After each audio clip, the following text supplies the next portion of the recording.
O glaucoma é uma doença silenciosa. Na grande maioria dos casos, o paciente não percebe nada nas fases iniciais da doença. Para a gente perceber alguma coisa, a doença já tem que estar numa fase avançada.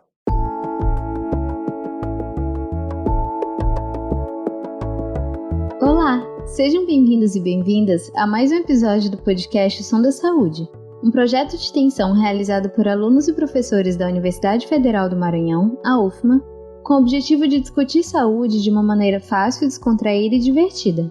Meu nome é Juliana e no episódio de hoje nós vamos conversar um pouco sobre cuidados com a saúde dos olhos e glaucoma.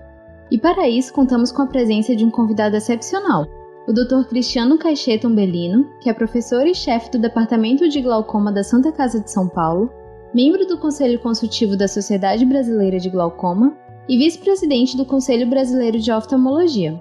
Oi, Dr. Cristiano, seja bem-vindo ao nosso podcast e muito obrigada por ter aceitado participar.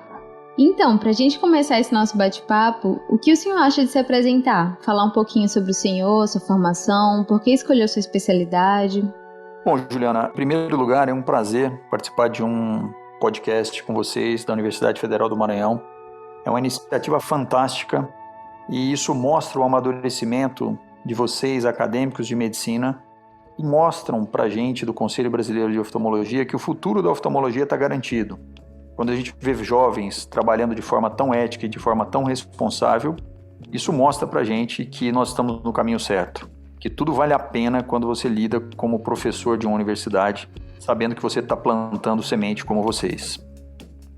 Bom, Juliana, eu sou de Goiânia, fiz faculdade fora de casa, vim para Santa Casa de São Paulo em 1998, fiz minha residência médica em oftalmologia aqui na Santa Casa de São Paulo.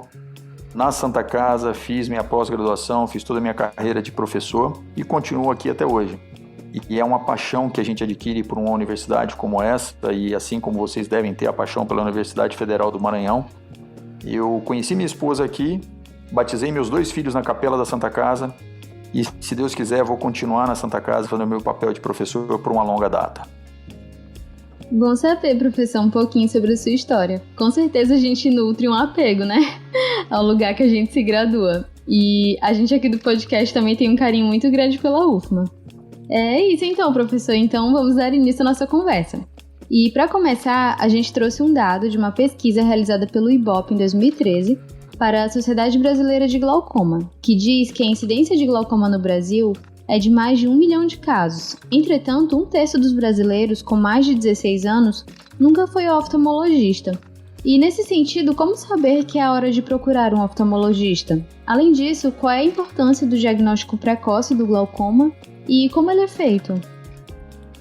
Juliana, é incrível você pegar um dado de uma pesquisa de IBOP feita em 2013. E o curioso de tudo isso é que quem era membro da diretoria da sociedade nessa época era eu. Essa pesquisa de 2003 foi conduzida pelo Dr. Vital Paulino e eu como tesoureiro da Sociedade Brasileira de Glaucoma. E a gente tinha essa necessidade de entender como é que a população compreendia o termo glaucoma. Nós realizamos uma pesquisa através do IBOP. Os dados que você apresentou, a gente pode extrapolar que mesmo sendo de 2013, nós agora, no ano de 2021, esse dado ainda é bem real. É muito importante a gente fazer eventos como esse para que a gente consiga levar à população informações claras, objetivas e com responsabilidade sobre uma doença tão importante quanto o glaucoma. O dado que a gente levantou à época é um dado que repercute muito em como a doença é conduzida nos programas de saúde pública nacional. E esse dado ele não é muito diferente do que a gente vê em dados internacionais.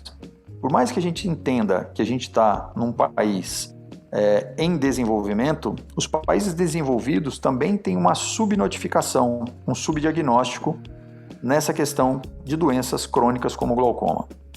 Dentro do que você me perguntou, qual o sentido de você procurar um oftalmologista para avaliar sobre uma questão de glaucoma? Ele é pleno. É fundamental que a população entenda que a consulta oftalmológica ela deve ser realizada primariamente, pelo menos uma vez por ano. E quando a gente fala de consulta oftalmológica, é muito importante a gente dizer que a consulta oftalmológica não é para trocar os óculos. O óculos, a correção dos óculos é uma parte de um todo. Uma consulta oftalmológica, ela compõe de vários exames que você faz no consultório do oftalmologista, como a avaliação da pressão intraocular, como a avaliação do mapeamento de retina, como a avaliação da gonioscopia, avaliação da paquimetria e tantos outros exames que nós oftalmologistas conseguimos realizar dentro do consultório. Com a compilação de todos esses dados, o oftalmologista é capaz de dar um diagnóstico precoce para qualquer alteração que esse paciente possa ter. E, sem dúvida nenhuma, já emendando na sua segunda questão, toda doença crônica e progressiva como o glaucoma, quanto antes eu diagnosticar, antes eu vou intervir e melhor será o meu resultado final. Se eu descobrir uma doença glaucoma numa fase avançada, o meu tratamento ele vai conseguir estabilizar aquela doença na grande maioria das vezes, mas eu não vou conseguir reverter todo o dano que aquele paciente já teve. Portanto, é fundamental que o diagnóstico precoce para o glaucoma seja instituído.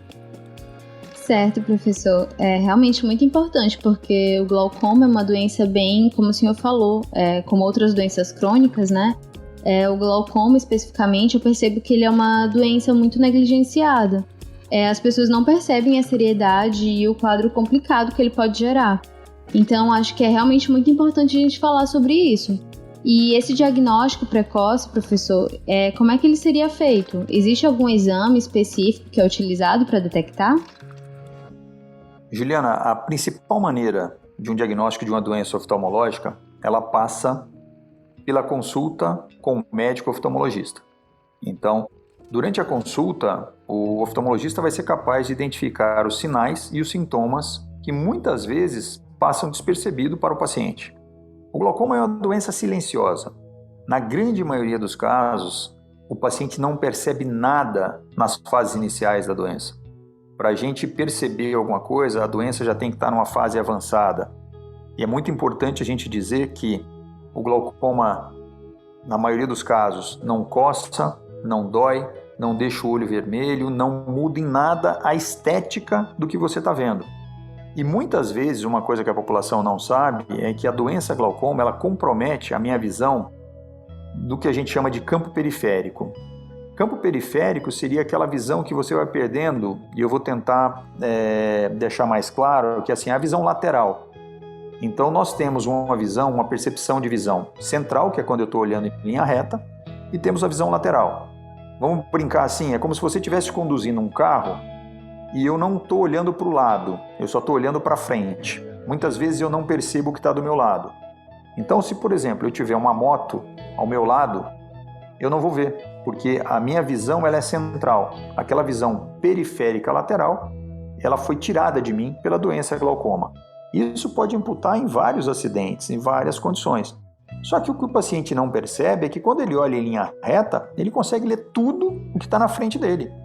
Só que aquela coisa que está ao seu lado, ele não percebe. E muitas vezes o paciente também perde o campo. E a gente não fala de lateralidade, mas as pessoas esquecem que existe um campo visual superior e inferior. Então eu estou olhando como se eu estivesse olhando num binóculo. Eu consigo ver uma coisa longe e muito bem, só que eu perco a noção espacial. Aquelas pessoas têm uma predisposição maior a tropeçar em tapete, a tropeçar em mesas, em às vezes bater a cabeça em alguns armários que estão posicionados em locais que ele não conhece bem, porque eu perdi o meu campo de visão superior e meu campo de visão inferior. Às vezes as pessoas tropeçam na rua porque não veem direito o meio-fio. Então, se a gente for pensar numa visão de glaucoma, eu acho que um exemplo prático para todo mundo é como se todo mundo estivesse olhando num binóculo. Quem nunca usou um binóculo, faz com a mão, faz um conezinho com a mão e olha através dele. Você vai ver em linha reta, mas você vai perder o que está ao seu lado. E isso são as fases avançadas da doença, de uma maneira lúdica, para que todo mundo entenda como o glaucoma afeta a sua visão. Certo, professor. É interessante a gente falar sobre isso mesmo, porque acho que às vezes as pessoas têm esse aspecto e muitas vezes não percebem. Então é bom prestar bastante atenção. E agora que a gente já falou um pouquinho sobre essa parte do diagnóstico, o senhor também pode falar um pouco pra gente sobre as principais causas do glaucoma? Essa é uma doença que pode ser de origem genética, que pode se desenvolver por complicações de outras doenças. Como é que acontece? Essa pergunta é muito importante, Juliana. Quando a gente fala de uma doença como o glaucoma, a gente tem está diante de uma doença que é multifatorial. Eu posso ter fatores genéticos, onde a gente e aqui no meu caso eu estou num hospital terciário de referência em São Paulo, então a gente atende muita criança que é encaminhada do país inteiro para cá com glaucoma congênito. Dentro do glaucoma congênito nós temos vários genes que determinam maior ou menor agressividade daquela doença. Portanto, o glaucoma ele vai desde uma doença congênita até uma doença adquirida, porque eu tenho também os glaucomas secundários. E quando a gente fala de glaucomas secundários, são os glaucomas que são secundários a trauma, são os glaucomas que são secundários a doenças sistêmicas que levam a essa repercussão. Vou dar um exemplo para você. Às vezes um paciente diabético que tem uma retinopatia diabética, ele desenvolve uma neovascularização de retina e de íris, que pode levar ao que a gente chama de um glaucoma neovascular. Então é importantíssimo os pacientes que têm diabetes, que têm hipertensão, que façam o controle da sua doença base, porque muitas vezes aquela doença base mal controlada, você vai ter uma doença secundária, e o glaucoma pode ser uma dessas doenças secundárias. Quando a gente fala de glaucoma secundário, a gente nunca pode deixar de esquecer a principal causa de glaucoma secundário, que é o uso inadvertido de medicamentos. E aí eu estou me referindo ao uso inadvertido de corticoide. Tanto a Sociedade Brasileira de Glaucoma quanto o Conselho Brasileiro de Oftalmologia, a gente luta muito nos órgãos reguladores para que a venda de corticoide nas farmácias tenha a sua receita controlada, assim como a gente tem o controle do antibiótico. Porque todo mundo que tem uma dorzinha, uma dor muscular, um entorse, vai na farmácia e compra um corticoide. O corticoide é um santo remédio, mas ele pode causar efeitos colaterais. E um dos principais efeitos colaterais é o glaucoma secundário ao uso do corticoide. Por isso a gente realizou agora recentemente, no dia 22 de maio, um evento chamado 24 Horas pelo Glaucoma. Quem quiser saber mais disso, a página ainda está no site, que é o www.24hpeloglaucoma.com.br. Vai ter algumas informações e a gente tem alguns desdobramentos dessa campanha. Um deles é o pleito de que a venda do corticoide tem a sua receita retida, porque aí sim o paciente vai utilizar uma medicação de forma adequada e apropriada sob orientação médica, com data de início e data de término e a posologia de como usar essa medicação. Muitas vezes o paciente compra na farmácia um colírio com corticoide e acha muito bom porque o olho fica claro, o olho fica bonito, mas ela não sabe o quanto é prejudicial à saúde ocular o uso inadvertido de um corticoide. E aí a gente tem que falar tanto da forma de colírio quanto a forma via oral. E a principal causa de glaucoma que a gente tem no nosso país é o glaucoma primário de ângulo aberto, ou glaucoma crônico simples, que é aquele paciente que desenvolve a doença ao longo da vida, numa faixa etária superior a 40 anos, e a incidência desse tipo de glaucoma ela aumenta com cada década de vida. Então, em torno de 40 anos, a gente estima que nós tenhamos em torno de 1 a 2% da população, e quando a gente vai pensar em torno de 70, 80 anos, esse número já chega a mais de 7% da população. Ou seja, a gente tem que acompanhar em todas as fases da vida, como a gente disse antes. Consulta com o médico oftalmologista, ela deve ser em todas as fases da vida, buscando uma regularidade de pelo menos uma vez por ano.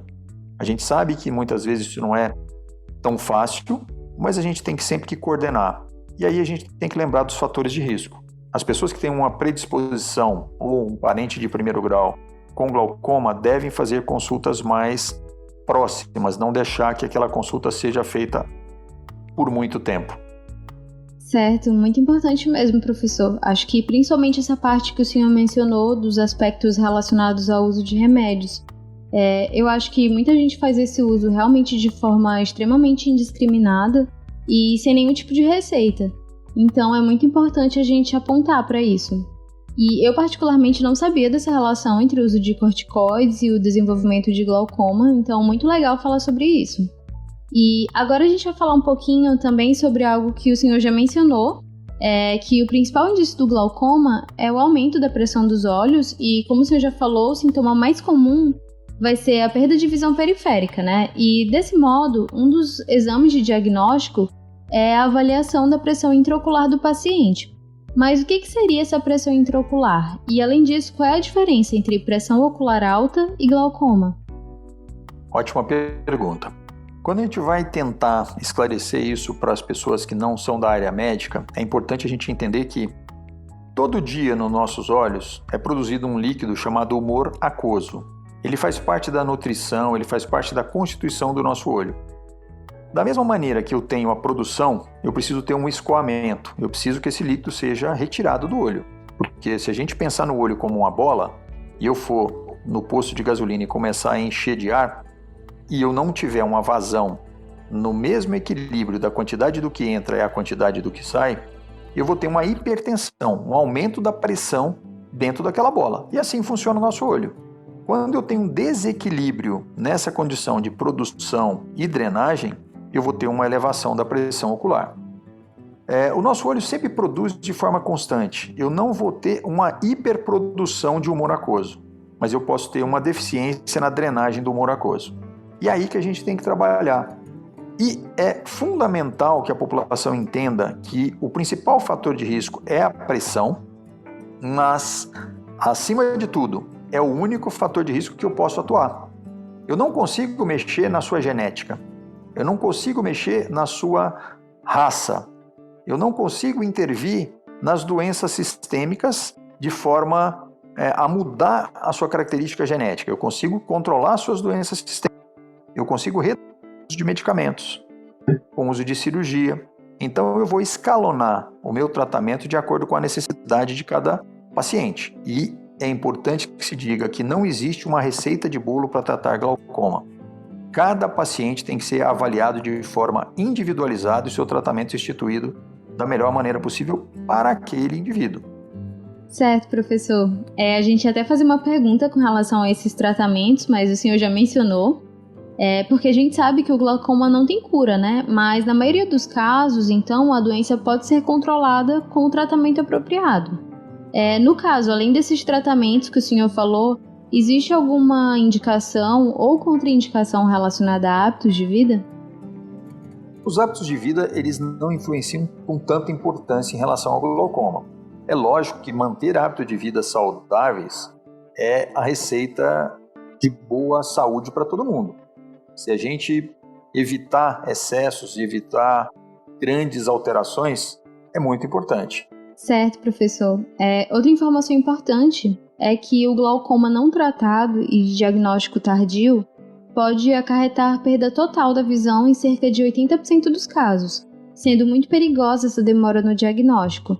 E, segundo a Organização Mundial de Saúde, o glaucoma é a principal causa de cegueira irreversível no mundo. A gente também trouxe uma pergunta relacionada às perspectivas futuras, porque com o avanço da ciência e da medicina, diversas áreas têm se desenvolvido bastante nos últimos tempos. No campo do glaucoma, que alternativas médicas para o futuro têm sido estudadas? E existe algum estudo sendo desenvolvido em busca da cura para essa doença crônica? Diana, estudos a gente tem vários. Mas quando a gente fala de cura de doença crônica, é uma coisa muito difícil. Nós temos estudos em todas as áreas. Na área da medicina molecular, na área de tecnologias novas, de novos desenvolvimentos de novos medicamentos, de novos devices, que são as maneiras de administração dos medicamentos. Então a gente tem muita coisa sendo desenvolvida. Mas ainda é um pouco precoce você passar essa informação de uma maneira não totalmente fundamentada. Então o que a população precisa saber é que sim, a ciência evoluiu muito, vai evoluir cada vez mais e cada vez mais nós teremos medicamentos que seriam mais eficazes no tratamento do glaucoma. É um sonho a gente descobrir a cura do glaucoma, mas a gente sabe e tem que ser coerente que isso ainda é um pouco difícil agora. E um dado que a gente tem que levar em consideração e mostrar bastante é assim, com a evolução da medicina, com a evolução da nossa vida social, em todos os aspectos, a nossa população vai envelhecer cada vez mais. A nossa pirâmide etária ela vai mudar. Como eu disse para vocês lá atrás, o glaucoma é uma doença que pode estar relacionada com a idade. Quanto maior o número de pessoas mais longevas, com mais idade, maior o número de doenças crônicas. Por isso, o sistema de saúde, seja ele público ou privado, tem que estar preparado para acolher esses pacientes. Se eu vou ter uma população com muito mais idade daqui a 10, 15, 20 anos, eu tenho que estar preparado para tratar bem esse paciente. E a melhor maneira de tratar bem um paciente é preventivamente. Se eu fizer políticas de saúde que trabalham na prevenção e na promoção da saúde, eu vou ser muito mais efetivo do que eu só instituir políticas de saúde que são baseadas na cura. Então, o segredo para tudo isso é a prevenção, diagnóstico precoce e a intervenção precoce em doença crônica. Com certeza, professor. Acho que essa é a mensagem mais importante que a gente tem a deixar hoje, né? Essa prevenção, fazer o acompanhamento, a questão do diagnóstico precoce. Acho que isso tudo é muito importante. Mais uma vez, queria agradecer demais sua participação. Foi de extrema relevância esse assunto que a gente discutiu hoje, porque, como eu falei anteriormente, é um assunto muito negligenciado, as pessoas não sabem a importância de se fazer um acompanhamento oftalmológico correto, de fazer esse acompanhamento do glaucoma. Então, muito importante sua fala de hoje, gostei demais. Então, mais uma vez, muito obrigada. Com certeza, professor. Então, por hoje foi isso, pessoal. Se você que está nos assistindo tiver dúvidas ou sugestões, entre em contato conosco através do e-mail osomdasaude@gmail.com ou através do nosso Instagram, @osomdasaúde. E é isso, tchauzinho e até a próxima!